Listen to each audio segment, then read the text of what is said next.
Hi fellow YouTubers, and welcome to my channel. My channel that I am working on right now is on photography and my interpretation of it. As I've said in past videos, it is not a goal to be a professional by no means. My sole goal is to take better pictures that I normally wouldn't get with a cell phone camera. And I've said this many times, I am not knocking the cell phone camera world. They do take awesome pictures. But when I go on vacation, sometimes I want to take pictures of something that may be at a distance and zoom in and so on. And I find that the cell phone cameras just can't do what a more serious or quote unquote professional camera can do. So my choice of camera that I am going to show today is a Sony a6500. And I chose this camera for a couple of reasons. My biggest reason is I didn't want to spend a lot of money in this field right now, but I did want something that I can grow with, learn with, and it has pretty much the features that a lot of the more expensive cameras of today have. So I'm just going to give an overall of this camera and how I use it. That's all this video is going to be about. So my a6500, first thing, as you notice, I do have an alpha guard on it. Alpha guard is just the skin that goes around the actual camera and the lens. The reason why I chose this, and as you can see I already have a blemish there, is exactly for that reason.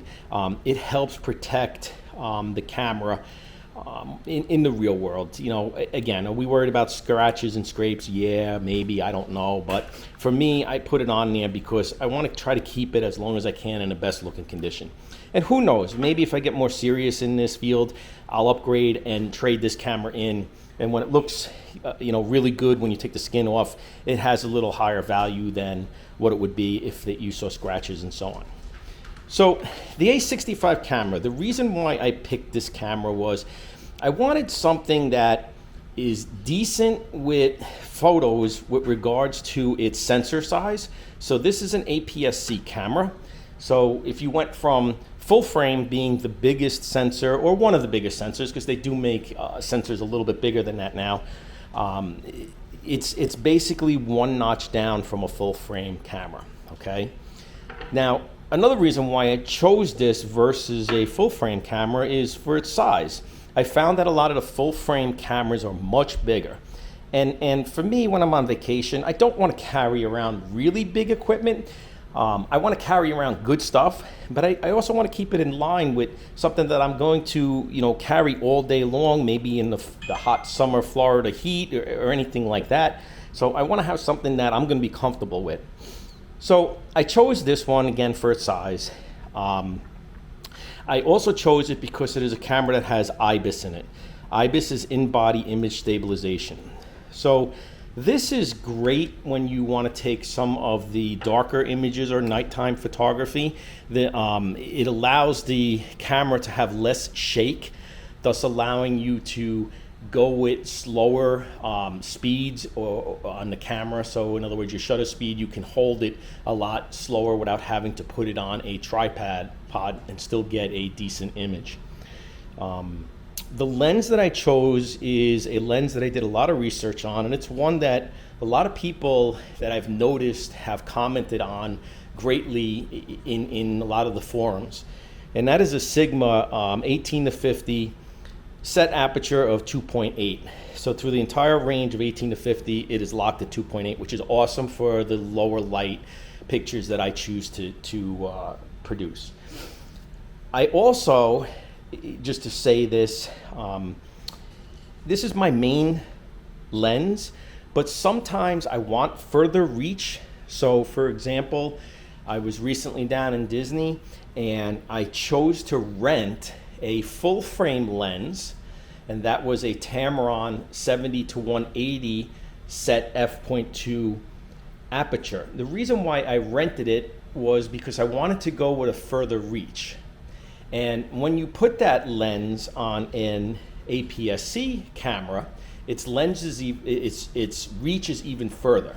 So like a 1.5 crop factor, your lens would now be close to 300 on the max range as far as distance goes, and that is awesome when you're trying to zoom in. A lot of things that I've read too about renting lenses. If you have an APS-C camera and you are looking to zoom distances, sometimes a full frame lens is a better choice than an APS-C lens. And this is a strange one, and again, I got this from some of the professionals. The reason why they say this is because most lenses are in the corners are not as sharp as dead center.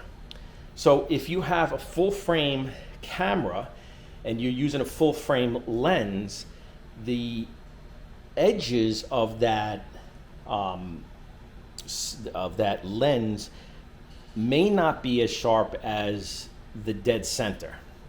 Now, if you take that same lens and put it on an APS-C sensor or a camera that's an APS-C, the sensor itself is going to be a little bit smaller. That smaller size means that it's not really using the corners of that lens, so thus it becomes a sharper lens from corner to corner on an APS-C sensor. Again, this is professionals telling, this is not me saying this is what I'm getting from the professional world. Have I noticed that? Yeah, I got to tell you, some of the pictures I've taken are sharp corner to corner. Very pleased.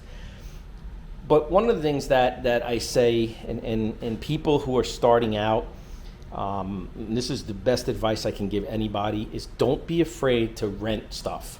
And what I mean by that is before I actually even came out with purchasing the a6500, I rented an a6400 Sony.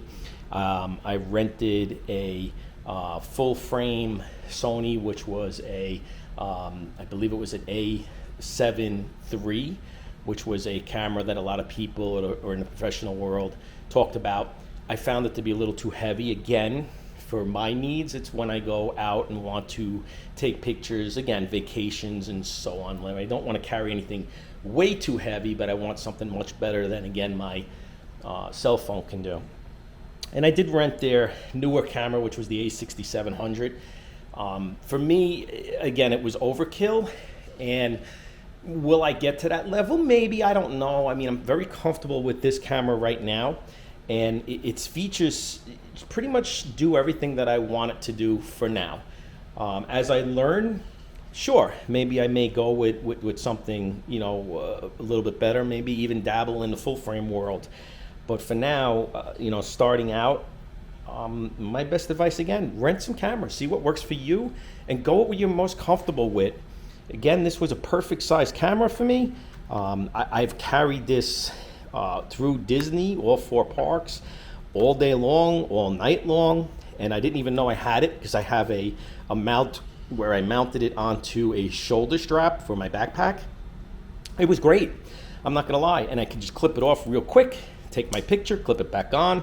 It was awesome and not heavy, and that was one of the things that I didn't want, was a heavy type of camera system. So one of the downsides of this camera that everybody talks about is this battery. I'm just going to spend one quick second with this. So if you use the Sony batteries, I'm going to tell you right now, they're horrible. Are horrible in the fact that they don't last too long. You're getting maybe 250, 300 shots, maybe about a half an hour if you're lucky on video. But there are aftermarket ones. This is a great example of an aftermarket one. I love the fact that this battery has a quick connect that I can just plug into a regular charger. I don't need to have to carry a separate charger, and it charges the battery back. I get close to 500, maybe 520 pictures with this camera with no problem. I've recorded well over an hour with this battery with no problem again. So my only thing that I can say with that is don't be afraid of the older 6000 series cameras that have that smaller battery, because you can get better ones out there besides Sony right now that will give you at or about what the newer tech is doing in the newer cameras, the newer batteries in the newer cameras. Okay, I'm gonna leave it at that. Again, if you find anything interesting in here, please like and subscribe to my channel. I will try to do more of these as I go. Again, I want to say it, I am not My goal is not to be a professional here. This is just to help out somebody who may be like me, getting into the world of photography. And I got to tell you, don't be afraid. Get a good camera or decent camera, or for that matter, any camera. Just learn how to use it correctly and go have fun. Get out there, take pictures of anything and everything. And when you get back and you look at some of the photos you've gotten, you'll either learn how to correct some of the mistakes, or if you didn't make any mistakes, then you got it, nailed it. That is great. It's also an awesome feeling. And then when you see, your images and you really feel proud of what you have, print them out, show them to other people. You'd be surprised at how much other people, enjoy seeing something that you might have captured that they may not have ever seen before in their entire life. And that's really the thrill I get out of photography. It's simple. It's not anything that I want more of than that. I want just to be, a hobbyist in it, take decent pictures. And notice I say decent. I'm not saying I want professional, and I am not planning on being a professional by no means. But my channel, again, is to help somebody get out there and do what I'm doing and enjoying it. And that's as simple as I can make it. Okay, everybody, God bless and enjoy.